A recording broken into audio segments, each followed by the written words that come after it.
Hey, this is Jonathan from Tiny Shiny Home. We had somebody ask us, what tools do you keep in your truck for boondocking?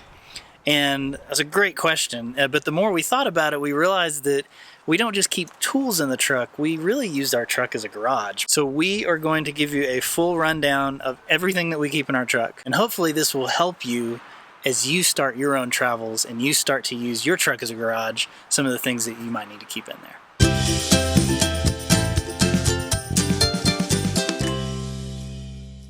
This is a 2017 F-250. It's actually a gas engine. We've had several diesels, and I won't get into it here, but let's just say we prefer gas. It's pretty much stock. We did get the tow package. Really, the only things we've added are Toyo all-terrain tires, some big mud flaps to protect the airstream a little bit, and a locking rolling cover so that we can use the bed of the truck as a storage unit.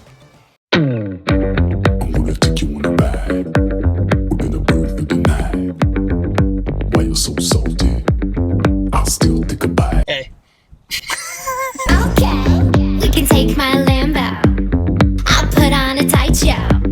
You sure you can handle? We be faster than Django. So we're going to start in the front seat area of the truck. We actually don't keep a lot up here. We try not to keep much in the actual seating area because we do fit 6 of us here. So we've got the bench seat, so we can fit one of the kids up here and then the other 3 in the back. Up here, usually we have our phones. So we have tried a lot of phone mounts, and we actually love these little Kinu things. They kind of hook on to your vent, and then they've got the little spring in there, so you can get a pretty good sized phone in there. These are great because you just pop them in. If you really want, you can rotate it. They're simple, they're not complicated, they're not super cheap, but we really like how sturdy they are, and we've had them for years and years and years. We've added some 12-volt chargers. We have iPhones, so they're a little more high power, so we got the high power one so we can run the higher power USB-C cable and charge them faster. We've got a few fuses that we keep down in here in case something blows, and we do have a first aid kit that we keep here. But other than that, nothing of value over here. One thing we forgot to mention were reusable bags. So we've been using bag pods for a long time. They come in packs of 5 or 10, and they're all contained in this little thing, but you can pull them out and use them when you're in the store. And some states now even charge you if you want to use plastic bags. So we try to just have a pack of these up front so that if we jump out and we go into the grocery, we've got these and we don't have to think too much about it. So in the back seat, it doesn't look like there's much back here, but the cool thing about this model Ford is actually that you can pull this down and then you can lift this up. So there's a pretty good amount of storage, even though it doesn't necessarily look like it.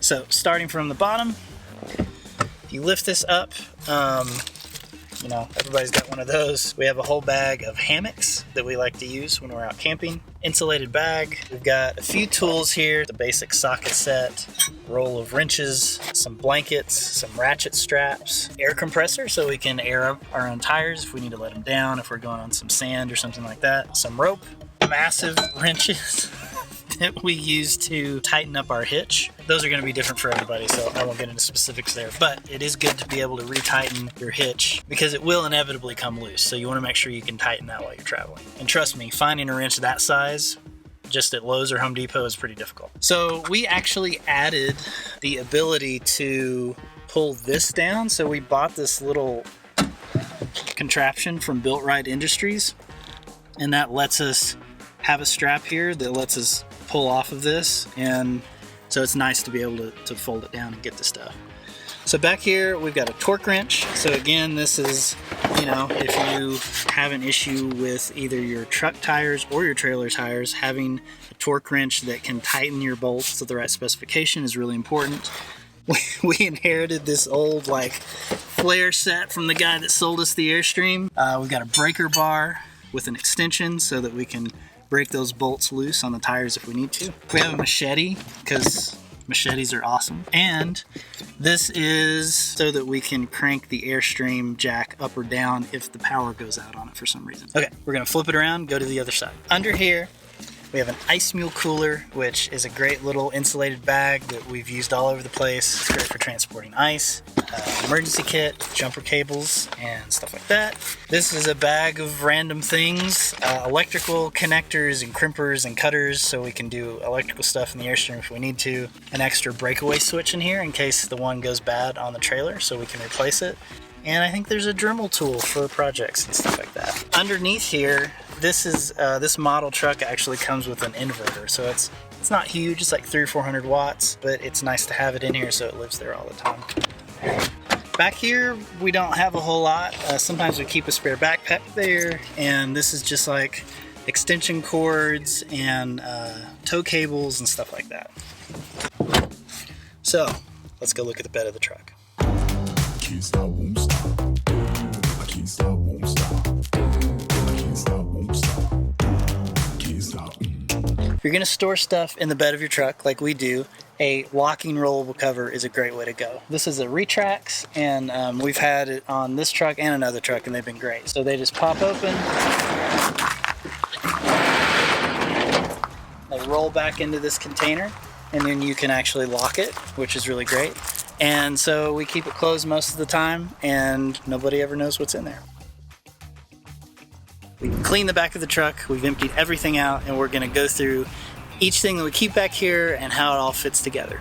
So you can see back here first, we've got that rolling locking cover. It's got some space underneath it, so we have 3 of these smaller containers that we're gonna put back under there. So let's look at what's inside of each of those first. So most of this stuff is things that we had left over from the renovation. VHB tape for when we attach the solar panels to the roof. We've got an extra zip D ratchet thing for when those break sometimes, which we've already had one break. Some primer that I think we also used when we mounted those panels to the top of the Airstream. Zip tie stuff, some gaskets from like the windows and the doors. Most importantly, we have a bunch of Trim Pro, which is like the magic sauce for sealing up the outside of the Airstream. Of course, the suction cup, which tests the rivets, which we used extensively when we were trying to reseal the outside. This box has all the stuff in it for our generator when we need to change the oil. So we have a few quarts of oil, this extractor thing, and then just a few funnels. So pretty messy, but it's nice to have it all contained. Our final tiny box has all the stuff we need to maintain the bearings in our axle. It's really good to have this on the road. So we have a grease gun so we can put some more grease in there if we need to. We make sure that we keep extra seals on hand, dust caps, because those usually get messed up when you pop them off. We got this thing, I'm not sure exactly what it's called, but it helps you basically get the grease into the bearings when you're replacing them. And Ashley's dad made this special piece for us so that we can pound the seals back together. So can't get one of these online. So having extra gas is always really important. Can't tell you how many crappy gas cans we've had and tried over the years, and so we finally settled on this beast. So it's just right. It's got a nice big nozzle here, pressure release handle, put the gas in right here. And most importantly, it doesn't have the stupid safety thing. Well, I guess it does technically because it vents when you pull it, but it doesn't glug glug and make a mess, and we just really like it. It's so nice. This guy's a little beat up. We've had him since probably about year 1 on the road. We had the companion with it when we had the 5th wheel because we needed to run full 30 amps, but once we moved into the Airstream, we just downsized, so we just have this guy. We don't have to use it very often because of our solar setup, but if it's been raining for a long time or cloudy for a long time, pop this guy out and he can run all day and charge the batteries back up, which is super helpful. We have a composting toilet, and so if you know anything about composting toilets, you know that you need an agent for that composting to take shape. We use coconut coir, so we keep ourselves a huge bucket of it because when we're boondocking for long periods of time, we have to change it out every week, 2 weeks, something like that. So we buy it in the big blocks and then we just break it down, into the right consistency. Go ahead and go to Tractor Supply and grab yourself a little shovel because it's a lot easier to transfer this from here into the toilet with something like that. This box just has some extra shoes and like frisbees and balls and games and stuff for the kids. We don't get into that too much. And then we have a Green Mountain grill. It's a pellet smoker grill and it uses wood pellets. So we always try to keep a big box of pellets so that we always have some to cook with. The tool bag. We have several tools, as you can see. They all fit in here, which is kind of crazy. So these tool bags are good for saving space. However, they're terrible for actually accessing anything. You'll want to say bad words when you try to get anything out of it, but it's really nice for compressing all your tools into one tiny spot. So here's a few of the more important things. Like obviously everybody's got a hammer, a pair of pliers or wire cutters or stuff like that. But a few things that we do keep that are important. We have some copper flaring tools so that if we need to redo some of our copper lines for the propane, we can do that. So cut the pipe with this tool, and then you flare it with this, and then you deburr it with that, and then you can put it back together. We have some rasps in case we need to file stuff down, which we have definitely had to do. These work for both wood and metal, so they're kind of multi-purpose. Plumbing tools, I can't tell you what they're called. This is some sort of pipe wrench. This is also some sort of pipe wrench. They both kind of work different ways, but they let you retighten things if you need to readjust your plumbing. Of course, you'll want a hatchet so you can chop your wood, do a campfire. Hacksaw is always helpful. We do have a drill set, so we have some drill bits. And of course, stuff like tape measures, rubber mallets, crowbars, all that stuff. You just it's good to have those things on hand. And now let's see if I can remember how to get all this back in here.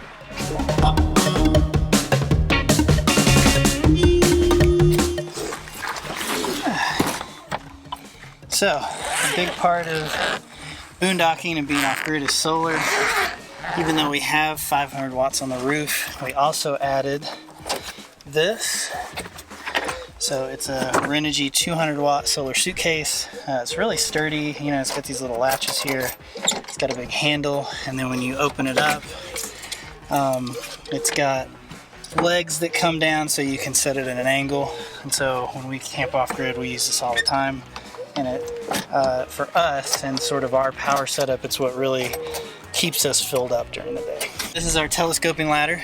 This lets us get up to the top of the Airstream to either clean it off, clean the solar panels. We tilt the solar panels sometimes. I like that it collapses down into this tiny little package. It's not as sturdy as a normal ladder, so it doesn't make me nervous, but thankfully we don't use it a ton, so it's a really good temporary travel ladder. We already talked about our exterior replacement parts. This is our interior replacement parts. Since we renovated the Airstream, we kind of have a bunch of stuff that we know is going to go bad eventually. So this is a vent fan screen, which we've already had one go bad that we needed to replace. These go bad all the time because our vintage Airstream doesn't have a protective covering over the propane tanks, and so these little rubber seals get hit by the UV rays and they end up cracking and they leak, so we just always have two on hand just in case. We have the lights that we used in our Airstream. We've got one loose and we have a few in the box. They don't make these anymore, so we tried to buy as many as we could in case they burn out. We have an assortment of push button latches and hinges. We've got our set of Clecos that we used a lot during the renovation. Let's see what else. Oh, we have all of our rivets. Way too many rivets. We'll never use all those. We have an extra fan and cap from our Nature's Head composting toilet because the fan needs to be replaced occasionally. This is actually an Airstream door housing in a Crown Royal bag because that's what it came in.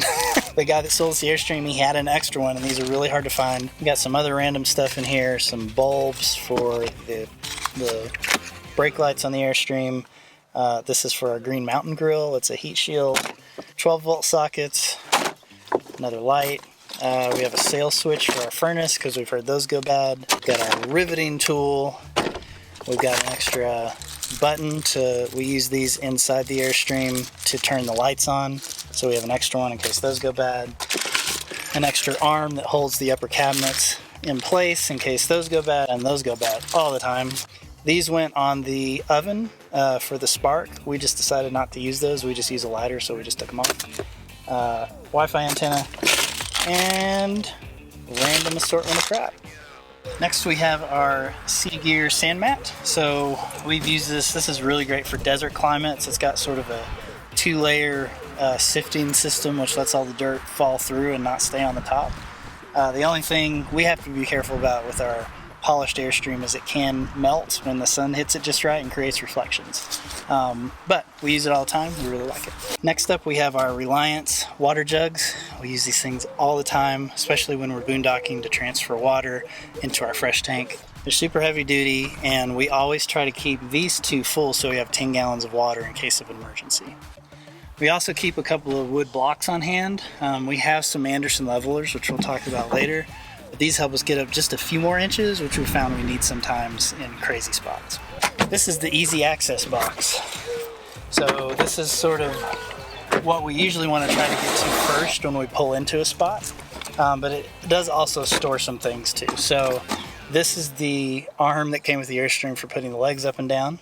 We've always got that just in case the drill isn't working. This is an extra sewer cap because if you take them off and on a lot, they can end up cracking, and then you're in real trouble if your sewer cap doesn't stay on. So we have an extra one of these.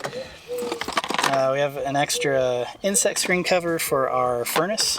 And then usually we keep our wheel chocks in here. These actually came with the Airstream too, and they're really old.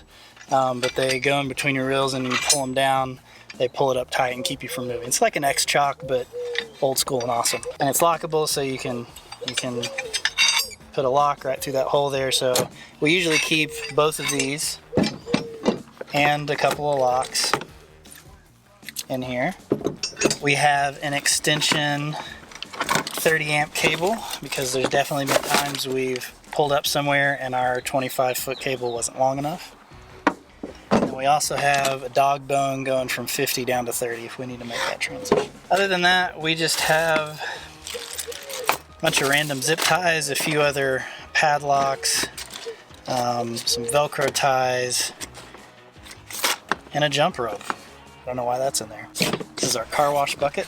Not going to get into too much detail here. Basically a bunch of towels and microfiber cloths, especially when we want to wash that polished Airstream. We have to be really careful not to scratch it up. A few drying rags and a bucket, and that's about it. This is our freshwater box. So not everything is in here because we're hooked up to water right now at a campground, but we'll do some B-roll shots. I'll explain what those are. So the first is our 30-gallon water bladder, which this thing has probably moved thousands of gallons over its lifetime. We use it all the time when we're boondocking to get water somewhere else, transport it in the back of the truck, and then transfer it into the fresh tank. The way that we transfer it is we use this guy. It's a little drill pump, so you connect a drill to the back, hook your water in, and run it straight into your fresh tank. Just use the power of your drill. We also have a sort of short hose, and this is what we use to transfer to the fresh tank, because with a little pump like that you don't want to be trying to transfer like 50 feet or something like that.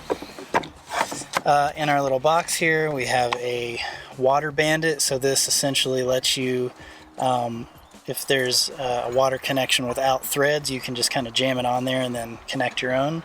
And by the way, we have a whole article and video just about all these things and specifically how they work, so we'll link to that for sure. We have a few extensions. We do this a lot where we add an extension and then a shutoff switch. And the reason that we do that is it makes it really easy to do transfers without wasting a bunch of water. So especially if you're by yourself, you want to turn on the water 20 feet away, you can turn it on and shut it off here so that it's not spraying everywhere until you get over there.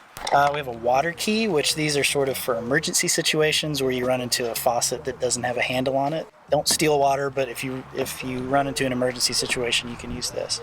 And then we just have a bunch of little screens and gaskets and stuff because these eventually fall out or they go bad. We also keep a little sprayer in case we want to wash the car truck or the Airstream. One of these guys that we use occasionally. And then we also, that are not over here, we have an inline pressure gauge that lets us set the pressure for when we're in a campground. And we also have a 50-foot 0G hose, one of those collapsible hoses. We use that all the time. It's great because it can go such a long distance, but then it really collapses and folds down really small. This is our Green Mountain grill. So, like we said, it's a pellet smoker grill, so you got wood pellets in there. It runs off 12 volt. These legs come down, it's a handle that turns into legs. Also, they thought of everything here because this is just a little too tall to fit in the bed of a truck. as is, so you can lean that over, and now it'll fit under that rolling cover. We just made a little wooden base for it so that we can slide it around a little more easy and not mess up the bed of the truck. It's really heavy.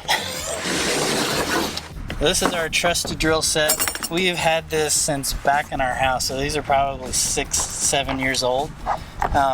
They're still going strong. We use this to put the legs up and down to impact, and then use this for everything else. We have a lot of batteries because we go through them quickly, especially with the drill pump. It can kind of suck one of these dry in like 1 or 2 30-gallon transfers, so which is pretty good considering how old the batteries are. We always have this with us. Couldn't be without it. We also have this little outdoor stove for when it's really hot in the summer, and sometimes we don't want to cook inside, especially if we're camping off grid. So this is nice. It folds up, fits into the case. We do have a connection that will let us hook it directly to our big propane tanks, or you can just connect it to one of these. We have several of these little fold-up camp chairs. These are not very good, but we do recommend like the REI ones, because if they do break, just go to an REI and they'll give you a new one. Also from REI, we have this really awesome little table. It's super light, it folds up really small, and it's actually really sturdy. You can put a lot of stuff on here.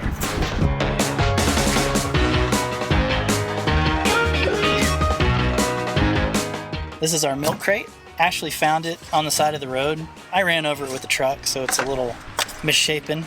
But we keep our leveling block, so I've got one cap here. The rest are actually all under the legs right now, so they're not here. But usually we stack them all up in here, we slide them in, and then we put our Anderson levelers and other wheel chocks sort of right here for easy access when we're ready to pull into a spot. Can't stop, won't stop. Can't stop, won't stop. Can't stop, won't stop. Can't stop.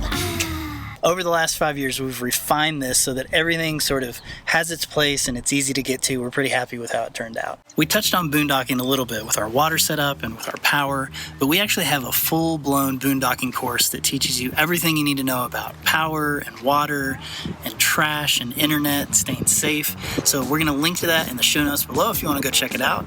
And, if you have more questions, leave a comment and we'll try to answer them. So we'll see you down the road. I'm gonna take you on a ride. We're gonna burn through the night. Why you're so salty? I'll still